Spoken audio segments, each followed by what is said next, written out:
I'll never forget the moment I stepped onto that plane, expecting a calm first-class flight, only to have it spiral into a humiliating ordeal, and then a reckoning no one aboard could have predicted. My name's Lauren Brooks, and last month, what should have been a routine trip turned into a lesson in resilience that still echoes.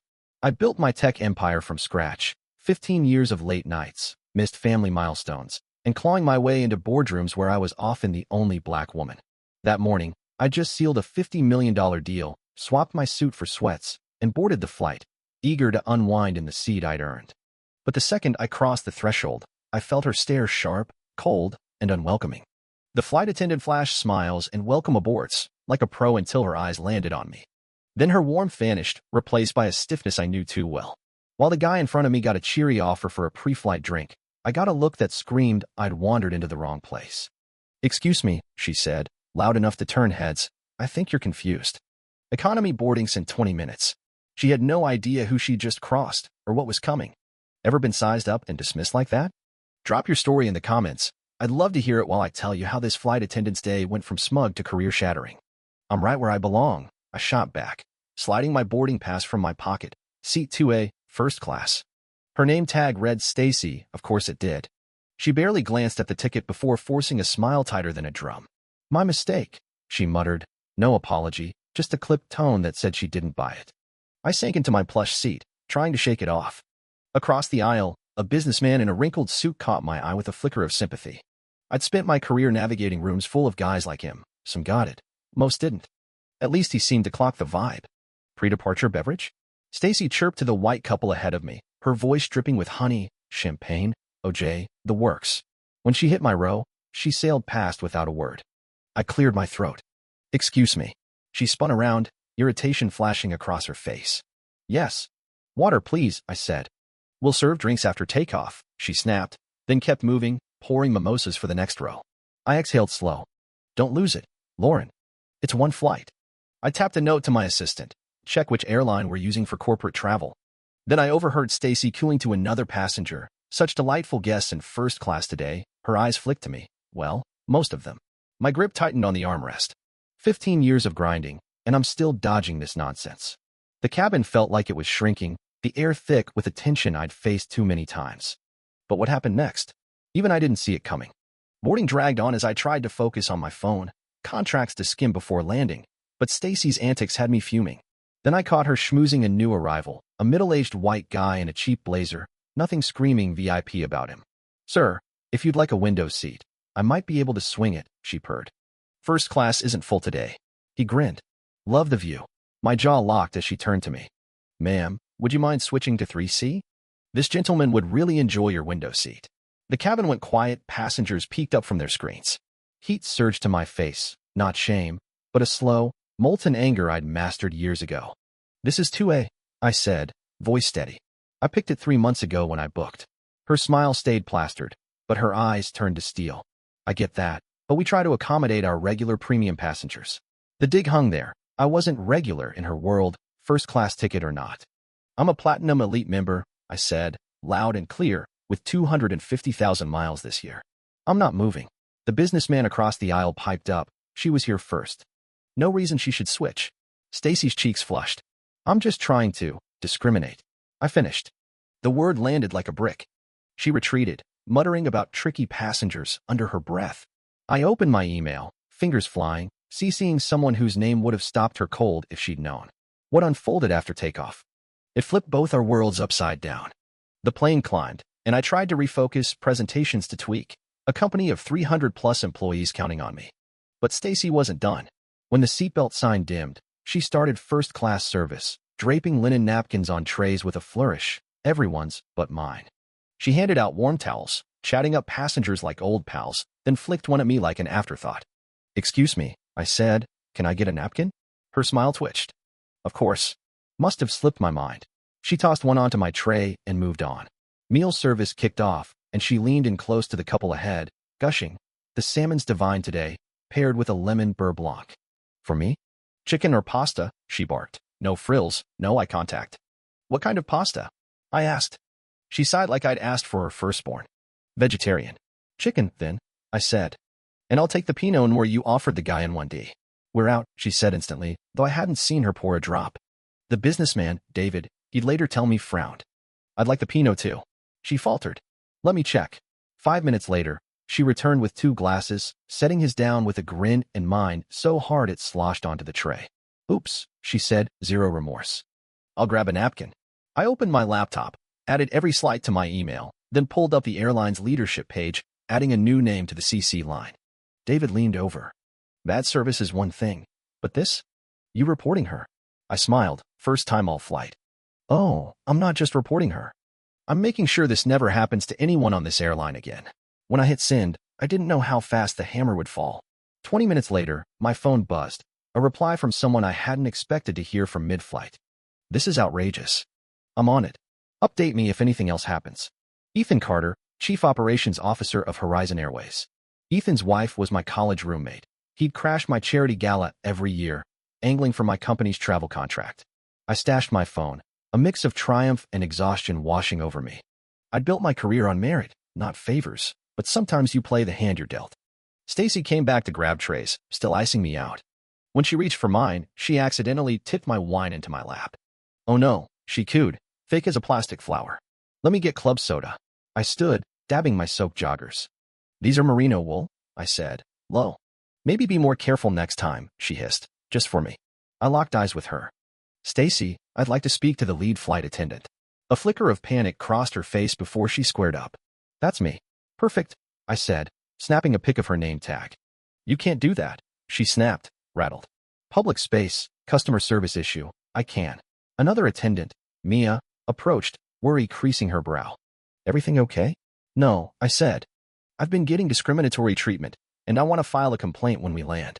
Stacy cut in, she's been a problem since boarding. I've got it. My phone buzzed, Ethan again. Captain's briefed. Update me on landing. Stacy saw my shift, sensed the tide turning, but she had no clue how deep the water was getting. The vibe in first class shifted. Passengers started clocking Stacy's pattern, swapping looks every time she dodged me. David turned into a quiet sentinel, eyeing her every move. When dessert rolled around, she raved about a decadent chocolate tart with blackberry coulis to others, then dumped a tray of covered dishes in my row. I'll take the chocolate, I said, refusing to bend. We're out, she lied. I could see one on her cart. David leaned in. I'll have it too. Cornered, she stammered. I was saving it for a special order. An older woman 2 rows up spun around. Nobody ordered anything special. Give her the dessert.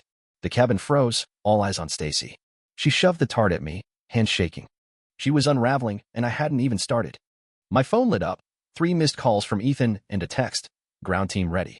HR and regional VP at the gate. Witnesses? I scanned the cabin. David, the older woman, at least 2 others had seen it all. I jotted their seat numbers as my assistant called.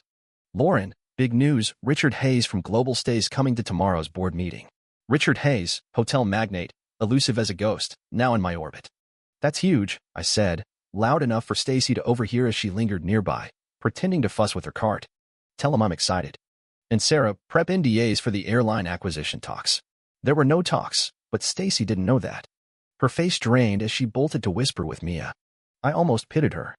Almost. The plane dipped into descent, seatbelt sign pinging on. Stacy did her final sweep, avoiding me like I was contagious, her swagger replaced by jittery fumbling. Mia crept over. MS. Brooks, I'm so sorry. That wasn't us, not all of us. She glanced at Stacy. It wasn't right. Thanks, I said, softened by her sincerity. We touched down with a jolt, my phone exploding. Ethan, gate C19, VP's there. My assistant, board's livid, 3 pulled family travel from Horizon already. Word spreads fast in our world.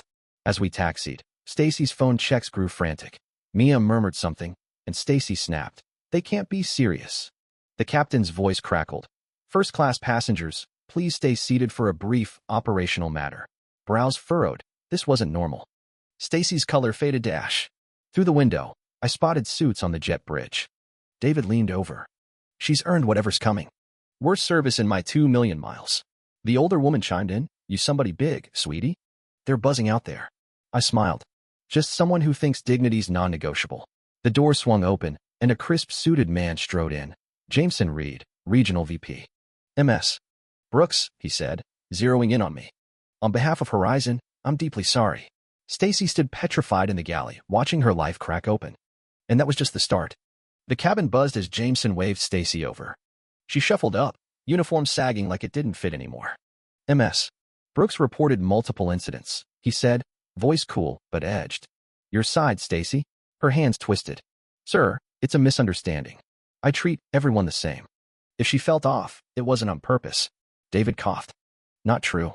She skipped her on drinks, rushed her service, spilled wine on her, deliberate bias.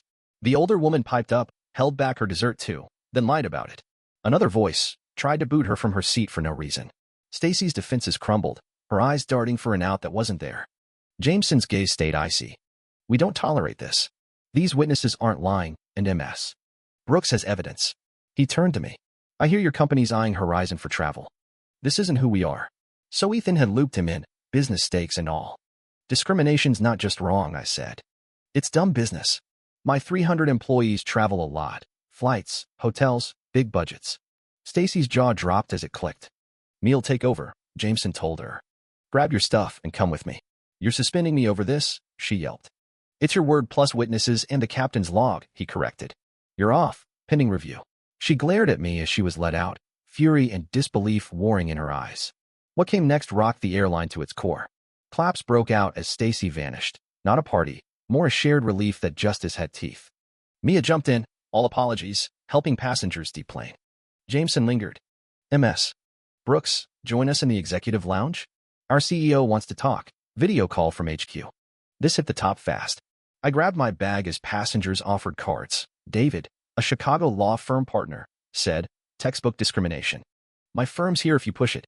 I want change, not a lawsuit, I told him. The older woman squeezed my hand. You stood up for us all, honey. In the terminal, execs flanked me to the lounge, my phone pinging, Horizon faces bias claims from tech CEO. The story was out. In the lounge, Jameson said Stacy was suspended, likely done, and they were overhauling training. The CEO popped up on screen, grim. No excuse, MS. Brooks. Agreed, I said. No cash or miles. I want anti-bias training for all staff, an anonymous complaint system, and a diversity board with teeth. And Stacy? She can stay if she does the training and community service in underserved neighborhoods. Jaws dropped. Keep her. Jameson gaped. Firing one person doesn't fix the system or change minds, I said.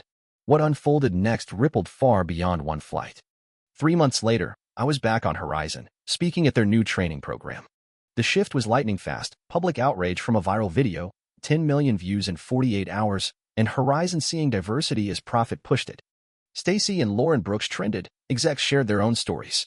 Karen took the deal's 6 months probation, training service, when everyone bet she'd quit. She didn't. MS. Brooks, she said before my talk, softer now, her blonde bob swapped for loose curls. I never apologized, right? What I did was unforgivable. You're still here? I asked. Different gig, helping build this program, sharing my screw-up. She paused. The service, those kids, it hit me how much harm I'd done blind. I wasn't sold on full redemption, but growth? Maybe. We've all got blind spots, I said. It's about owning them. In the session, I skipped Stacy's tale, focusing on power, how every interaction can lift or crush someone's worth. Horizon wasn't alone. 3 airlines followed suit. My company launched a bias reporting app, 2 million downloads. We gave Horizon our contract after they hit every diversity goal. Standing up sparked waves, not because I'm special, but because silence feeds unfairness. One voice can crack it open. I'm Lauren Brooks. This is my story. Share yours below, and check the playlist for more like it. Each time we speak, we pave the way for the next.